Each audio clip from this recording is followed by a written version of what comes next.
cayó Flipper de Merliot, uno de los fundadores históricos de la clica Merliot Locos Salvatruchos de la MS-13, y terminó dentro del Secot. Lo atraparon caminando dentro de un centro comercial, vestido como cualquiera, con una camisa de manga larga que le cubría hasta las muñecas, para esconder los tatuajes que durante más de 20 años habrían sido su firma criminal. Pero lo más fuerte de todo es que el contraste entre lo que este hombre fue durante 2 décadas y la forma absolutamente patética en la que terminó cayendo es algo que casi nadie está contando bien. Aquí te vamos a contar exactamente cómo terminó el fundador que se creyó intocable, con la cabeza rapada y en silencio, dentro del lugar al que ningún pandillero quiere llegar. Si usted llevaba años esperando ver caer a los fundadores históricos que durante décadas hicieron lo que les dio la gana en los barrios humildes de El Salvador, suscríbase ahora mismo, porque aquí vamos a contar uno por uno cómo se les va cerrando la puerta del Secot, sin que se nos escape ninguno. Para entender el peso de lo que pasó esa tarde hay que parar un momento. No estamos hablando de un pandillero cualquiera. No estamos hablando de un soldado raso de la Mara. Estamos hablando de Melvin Israel Salinas Martínez, según lo identificó el comunicado oficial del Ministerio de Justicia y Seguridad. Uno de los hombres que estuvo desde el día. Uno cuando la clica Merliot Locos Salvatruchos empezó a operar en Ciudad Merliot. Es decir, uno de los arquitectos, uno de los que dio las primeras órdenes, uno de los que enseñó a las nuevas generaciones cómo se cobraba renta, cómo se amenazaba, cómo se callaba a los que se atrevían a hablar. Y para esta historia, antes de seguir, te tengo que decir algo importante. Cruzamos los comunicados oficiales del Ministerio de Justicia y Seguridad, con la cobertura de varios medios salvadoreños y las imágenes que el propio ministro Villatoro difundió esa tarde, para poder reconstruir paso por paso lo que ocurrió. Y entre los detalles que se han ido filtrando, hay una fotografía concreta del momento de la captura que cualquier persona que haya vivido los años duros del terror de la Mara va a entender de inmediato. Pero quiero que pares por un segundo y hagas un ejercicio mental conmigo. Cierra los ojos un momento e imagínate a Flipper de Merliot hace 20 años. Imagínate al hombre joven, prepotente, intocable, con los tatuajes a la vista, caminando por las calles de Ciudad Merliot como si esas calles le pertenecieran. Imagínate a los comerciantes bajando la mirada cuando lo veían pasar. Imagínate a las madres metiendo a los hijos para dentro de las casas. Imagínate el silencio que se hacía en una cuadra cuando él aparecía. Ese era el personaje, ese era el fundador, ese era el hombre al que durante 20 años nadie se atrevía a desafiar. Y ahora abre los ojos y mira la imagen de cómo cayó esta semana, caminando por un mall, con una camisa de manga larga, tapándose los tatuajes para que nadie lo reconociera. Hay un universo entero de distancia entre esas dos imágenes, y cuando uno entiende lo que esa distancia significa, entiende también lo que está pasando hoy en El Salvador. Porque la clica Merliot Locos Salvatruchos no era cualquier estructura. Era una de las clicas históricas de la MS-13 en la zona oeste, una de las primeras que se asentó con fuerza en Ciudad Merliot, en los alrededores del centro comercial de la zona, en las colonias humildes que rodean Santa Tecla. Y según se ha reportado a lo largo de los años, esta clica habría tenido bajo control durante más de 2 décadas el cobro de renta a comerciantes pequeños, a transportistas, a vendedoras de mercado, a familias humildes que apenas sacaban para comer. Yo te voy a ser sincero, cuando uno repasa lo que esta gente habría hecho durante todos esos años, se entiende por qué un nombre como Flipper le hacía erizar la piel a cualquiera en Merliot. No era un alias más, era el alias del fundador, era el alias del que mandaba. ¿Y sabes cuántas familias humildes de Ciudad Merliot tuvieron que cerrar el negocito, vender la casa y mudarse de zona durante los años en que este hombre habría estado dando órdenes desde la sombra? Y ahora, piensa en la víctima concreta, no en cifras, no en estadísticas. Piensa en una vendedora del mercado de Merliot que durante años llegaba a su puesto a las 5 de la mañana, abría su tiendita, vendía verduras hasta el mediodía y cada viernes tenía que apartar una parte de lo poco que sacaba para entregárselo a un chavalo de 14 o 15 años que pasaba a cobrar la renta. Piensa en esa misma mujer enterando un sobre con los billetes contados, sabiendo que detrás de ese chavalo había nombres más grandes, fundadores, jefes, que ella jamás vería, pero que decidían si su negocio seguía abierto o no. Y la pregunta que yo me hago, y te la dejo a ti también, es: ¿cuántas vendedoras de Merliot, durante cuántos años, durmieron mal por las decisiones que este hombre habría tomado desde la sombra? Aquí es donde la historia se pone más fuerte, porque Flipper no cayó en un operativo aparatoso, no cayó en una casa de seguridad acribillada, no cayó intentando huir por una carretera, cayó en el sitio más banal que uno pueda imaginar, dentro de un centro comercial, un día cualquiera, mezclado entre familias que iban de compras, entre parejas paseando, entre niños comiendo helado. Según ha trascendido, llevaba ropa absolutamente común, gorra, pantalón largo, camisa de manga larga abotonada hasta las muñecas. La idea era esa, pasar inadvertido, ser uno más entre cientos, y durante años esa estrategia le habría funcionado. Mientras otros pandilleros caían por presumir, por subir fotos a redes sociales, por hablar de más en una llamada interceptada, Flipper se había construido un personaje completamente distinto, el hombre invisible. Pero la tienda exacta a la que entró esa tarde, según las versiones que han circulado, tiene un detalle que casi nadie está contando, y ese detalle es lo que de verdad cambia toda la historia. Y aquí entra una verdad que cuesta digerir, pero hay que decirla. Durante décadas, en este país, hombres como Flipper eran prácticamente intocables, no por casualidad, no porque fueran genios, sino porque operaban en zonas donde la policía no entraba. Tenían vigilantes en cada esquina. Tenían colaboradores en cada cuadra. Tenían pactos silenciosos con gente del propio Estado que prefería no meterse. Y mientras tanto, los honrados, los que trabajaban duro, los que querían sacar a los hijos adelante, vivían con el miedo metido en los huesos. Yo lo digo claro y sin rodeos. Cuando uno escucha estas cosas, la sangre se calienta. Porque no era una situación que se hubiera dado por casualidad. Era el resultado de años y años de gobiernos que prefirieron mirar para otro lado mientras estos personajes mandaban en los barrios. Y la lista de fundadores históricos que todavía estarían operando con esa misma técnica de camuflaje, según los datos que se han venido manejando, es una cifra que muy pocos analistas se atreven a soltar entera. Pero algo cambió, y ese algo tiene nombre y apellido. Cuando Bukele dijo que se acabó, lo dijo en serio. Cuando ordenó que la cacería contra los pandilleros no se detuviera, no se relajara, no se negociara, lo dijo en serio. Y desde entonces, según los datos que se han venido manejando bajo la operación coordinada por el ministro Gustavo Villatoro, ya se acumulan más de 91.000 capturas a lo largo del régimen de excepción. Pero aquí está el matiz importante. Los soldados rasos caen rápido. Los pandilleros que presumen caen rápido. Los que viven en las zonas donde la Mara siempre operó, caen rápido. Pero los fundadores, los de la primera ola, los que llevaban más de 20 años perfeccionando su forma de esconderse, son los más difíciles de cazar. Y por eso cada captura como la de Flipper pesa el doble, porque no es un Mara más. Es un símbolo que se cae. Y tú sabes cuántos fundadores históricos de la primera ola, según las versiones que están circulando, ¿todavía estarían caminando libres por las calles de El Salvador en este momento? Si a usted le hierve la sangre cuando piensa en los años que estos personajes vivieron tranquilos mientras los honrados pagaban con miedo, suscríbase.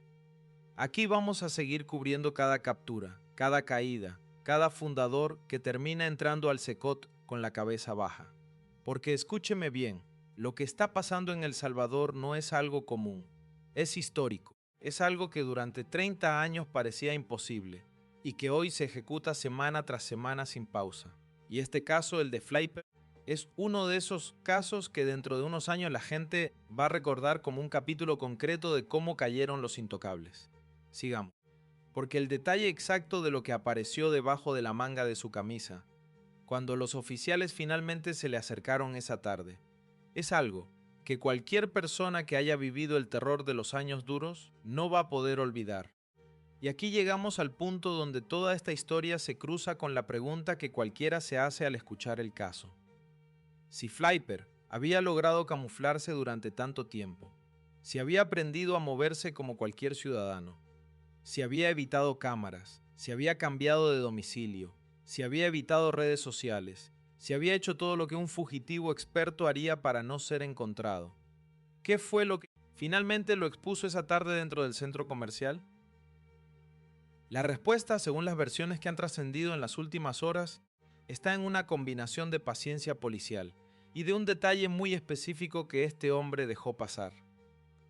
Y lo que ocurrió en los minutos siguientes, cuando los oficiales finalmente decidieron acercarse a él entre la multitud, es una escena de la que ya están circulando varias versiones, y la que está tomando más fuerza es absolutamente impactante. Esa tarde, dentro del centro comercial, todo era absolutamente normal. Los altavoces del techo sonaban con música de fondo, los empleados de las tiendas atendían como cualquier día, las familias caminaban con bolsas, los niños paraban frente a las vitrinas. Y entre toda esa gente caminaba un hombre que durante más de 20 años habría sido uno de los rostros más temidos de la zona oeste de San Salvador. Pero nadie de los que pasaba a su lado tenía la más mínima idea. Lo veían como uno más. Veían a un hombre adulto, con gorra, con camisa de manga larga, caminando despacio entre los pasillos. Yo te lo digo de verdad, cuando uno se imagina la escena, hay algo que le revuelve el estómago, porque ese mismo hombre, según se ha reportado, durante años habría dado órdenes que destrozaron familias enteras.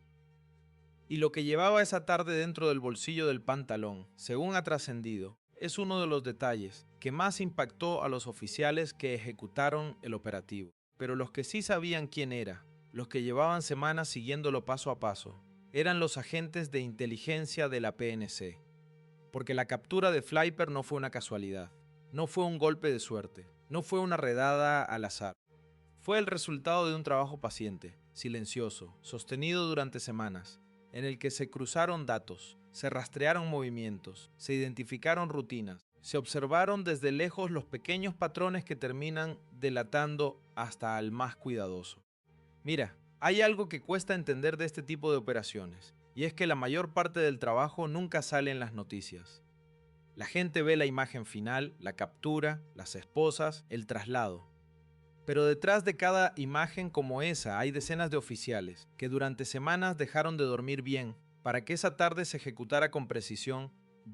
La directriz política, según lo que se ha venido sabiendo, viene desde lo más alto. Bukele dejó claro hace tiempo que la cacería de los fundadores históricos no se relaja, no se negocia, no se pausa. Y el ministro Villatoro la viene ejecutando sin descanso, capítulo a capítulo, fundador a fundador. La lógica es muy simple y muy potente.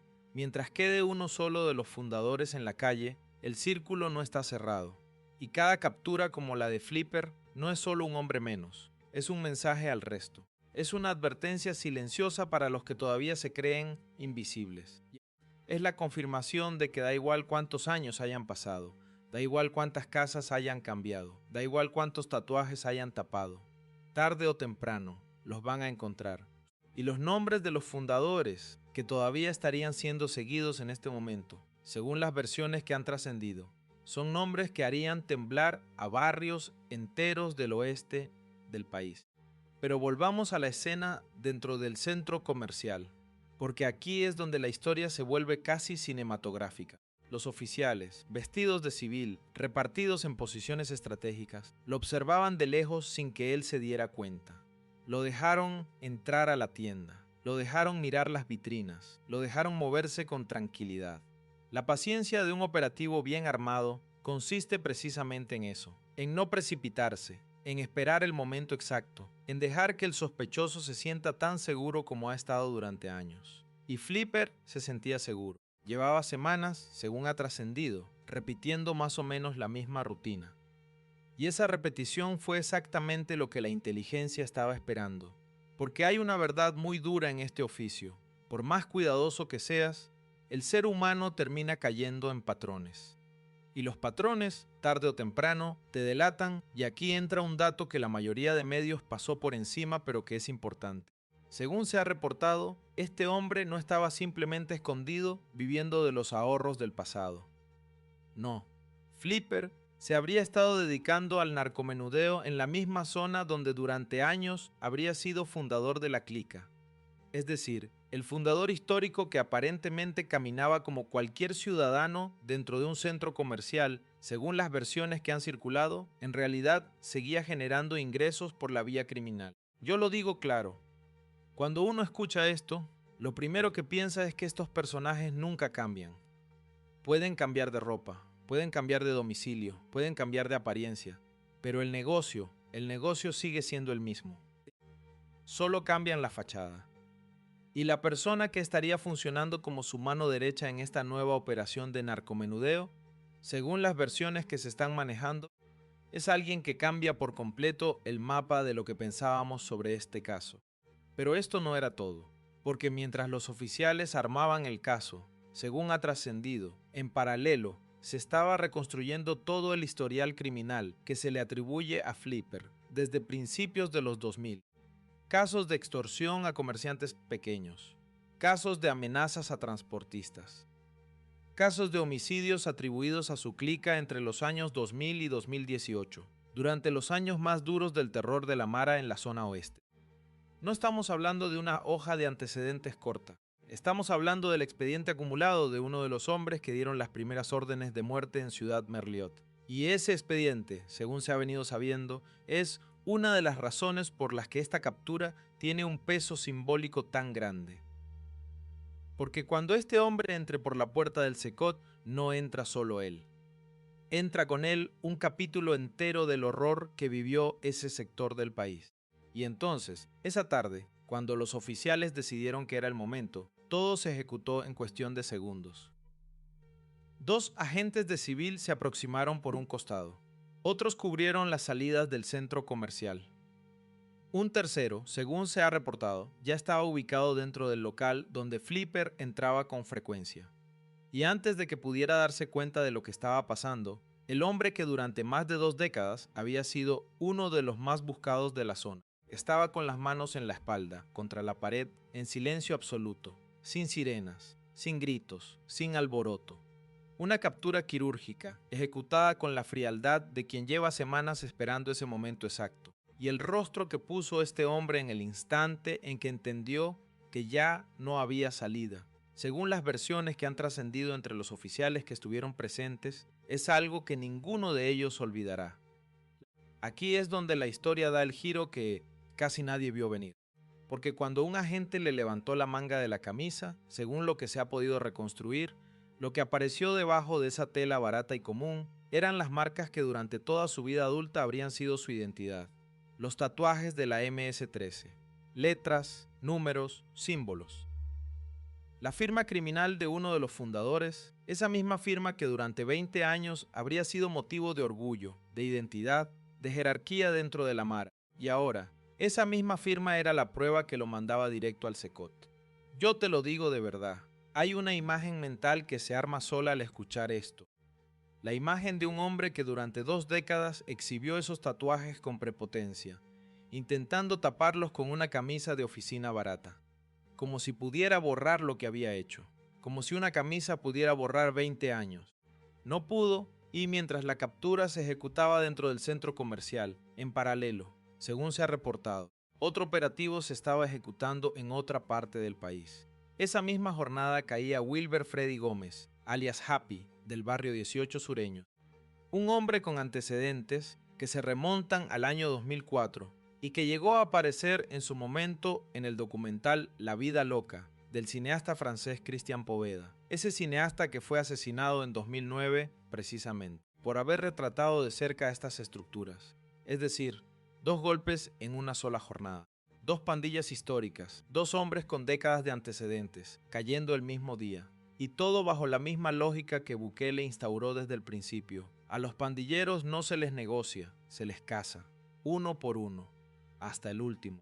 Y mientras el vehículo que llevaba a Flipper salía del parqueo del centro comercial, mientras los curiosos sacaban el celular sin entender bien lo que acababa de pasar, mientras los empleados de las tiendas se asomaban a la puerta para ver qué había sucedido, según lo que se conoce hasta ahora. La maquinaria del Estado salvadoreño ya tenía preparado el siguiente paso, porque después de la captura no hay descanso, no hay celebración, no hay pausa. Después de la captura viene el traslado, y después del traslado viene el lugar al que ningún pandillero quiere llegar y del que prácticamente nadie sale. Los muros ya esperaban a kilómetros de distancia. lo que ocurrió desde el momento en que subieron al fundador a la patrulla hasta el instante exacto en que cruzó la puerta del Secot con la cabeza ya rapada. Te lo voy a contar a continuación, con cada detalle de los que se han ido filtrando. La camioneta arrancó del parqueo del centro comercial con Flipper en la parte trasera, esposado, en silencio, mirando al suelo. Según las versiones que han circulado entre los oficiales que participaron en el traslado, durante todo el trayecto este hombre no abrió la boca ni una sola vez. La misma boca que durante más de 20 años habría dictado quién pagaba renta y quién no, quién vivía y quién no, ahora estaba completamente cerrada. Y mientras el vehículo dejaba atrás Ciudad Merliot, dejaba atrás Santa Tecla, dejaba atrás todas las calles donde alguna vez habría sido temido, se iba abriendo otro camino, el camino al lugar al que ningún pandillero quiere llegar. Y el momento exacto en que la unidad enfiló hacia la carretera del Secot, según se ha reportado. Hay un gesto del rostro de este hombre que ningún oficial presente esa tarde va a olvidar. Cuando el vehículo se aproximó al complejo del centro de confinamiento del terrorismo, todo cambió. El Secot no es una cárcel cualquiera. Es el lugar donde se apaga el poder. Es el lugar donde los hombres que durante años se creyeron intocables, en cuestión de minutos, dejan de serlo. Los muros altísimos, las torres de vigilancia, la luz dura sobre el patio de ingreso, el silencio que pesa. Todo está diseñado para una sola cosa, para que el que entra entienda, sin necesidad de que nadie se lo diga, que aquí se acabó. Y para Flipper, para el fundador histórico, que durante más de 2 décadas había construido un personaje, esto significa algo todavía más fuerte. Significa que la coraza se acabó. Significa que el alias que lo hacía temido se quedó afuera. Significa que las marcas que llevaba en la piel, las mismas que esa tarde había intentado tapar, con una camisa de oficina barata, ahora ya no le sirven para imponer respeto, sino que son exactamente la prueba de por qué está dentro, lo que viene después del ingreso. Según se ha podido reconstruir por las imágenes oficiales que se han ido difundiendo a lo largo de los años, sigue un protocolo idéntico para todos los que cruzan ese portón. La cabeza rapada, el uniforme blanco que borra cualquier rastro de identidad anterior, la fila al pasar, las manos detrás de la nuca, la mirada al suelo. Y mientras tanto, afuera, a kilómetros de distancia, en Ciudad Merliot, la noticia empezaba a correr. Una vendedora del mercado, que durante años habría cerrado temprano por miedo, recibió la información en el celular y se quedó mirando la pantalla sin saber qué decir. Un comerciante que enterró a un primo en los años más duros, soltó el aire que llevaba décadas conteniendo. Una madre que había mandado al hijo fuera del país para que no lo reclutaran, lloró sentada en el sillón sin hacer ruido. Esa es la verdadera catarsis. Esa es la justicia real, la que no aparece en titulares, pero se siente en cada casa, en cada cuadra, en cada barrio, donde durante años el nombre Flipper generaba miedo. Y la imagen exacta del momento en que este hombre entró por primera vez al pabellón asignado, según las versiones que han trascendido, es una imagen que cualquier persona que haya vivido los años duros de la Mara va a entender de inmediato, y lo que durante más de 30 años nadie se atrevió a tocar. Esa tarde terminó de venirse abajo, una pieza más, dentro del rompecabezas que Bukele empezó a desarmar el día que dijo que se acabó.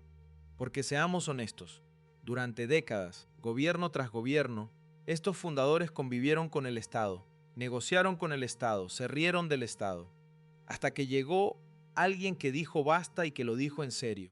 Hasta que llegó un ministro como Villatoro que ejecutó la directriz sin pausa, sin matices, sin negociaciones de ningún tipo. Y según los datos que se han venido manejando, ya se acumulan más de 91. 1000 capturas a lo largo del régimen de excepción. Pero los fundadores, los de la primera ola, los que dieron las primeras órdenes a finales de los 90 y principios de los 2000, son los que más tardan en caer. Y cada uno de ellos, créame, vale por 1000 capturas comunes. Cada uno de ellos cierra un capítulo entero del horror que vivió este país. Y Flipper de Merliot no es un nombre más en una lista. Es uno de los símbolos de aquella generación de pandilleros que se creyeron eternos. Esa generación está cayendo, pieza por pieza, mes por mes. Y mientras este fundador ya está dentro del Secot, con la cabeza rapada y sin volver a dar una sola orden, Hay algo que pocos están comentando en los reportes que se han ido filtrando sobre la red de narcomenudeo que él habría estado operando en paralelo a su vida camuflada. Según las versiones que están circulando, aparecerían otros nombres conectados directamente con su estructura. Nombres que hasta hoy seguirían caminando libres por las mismas calles donde él operaba. Y eso significa que esta historia no terminó esa tarde dentro del centro comercial, porque pocas horas después de su captura, según se ha reportado, otro nombre vinculado al mundo de las pandillas históricas también cayó. Y la conexión entre ambas detenciones es más profunda de lo que la mayoría de medios está contando. Si esta historia te impactó, espérate a ver lo que viene a continuación.